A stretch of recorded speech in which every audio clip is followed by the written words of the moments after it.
यानूश के बेटे कैनान के बेटे मेलाइल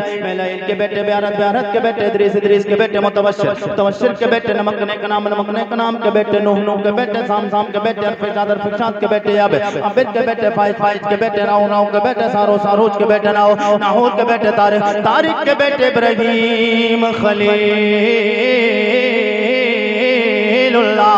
इब्राहीम खलीलुल्लाह के बेटे जनाब इस्माइल ज़बीउल्लाह के बेटे कैदार के बेटे राम के बेटे औसोस के बेटे मसीह के बेटे सम्मी के बेटे दारे के बेटे मक्सी के बेटे बाब के बेटे नाद के बेटे सर के बेटे शान के बेटे यदी के बेटे रद के बेटे यंजल के बेटे नाज़न के बेटे सरबी के बेटे संबर के बेटे हमदान के बेटे दुआ के बेटे अबीद के बेटे अबकर के बेटे फी के बेटे माकी के बेटे नाइज के बेटे जाहिम के बेटे ताबिक के बेटे तल्लाब के बेटे बलदास के बेटे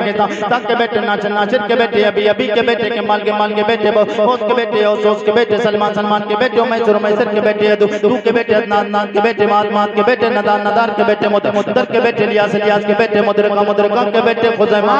के बेटे के नाना के बेटे नदर के बेटे मालिक के बेटे फार के बेटे गालिब के बेटे लुई के बेटे काप के बेटे मुर्रा के बेटे कलाब के बेटे कुसै के बेटे अब्द मनाफ के बेटे हाशिम के बेटे अब्दुल मुत्तलिब के बेटे अब्दुल्लाह के बेटे जनाबे मुहम्मदुर रसूलुल्लाह। फिर इसी माहौल में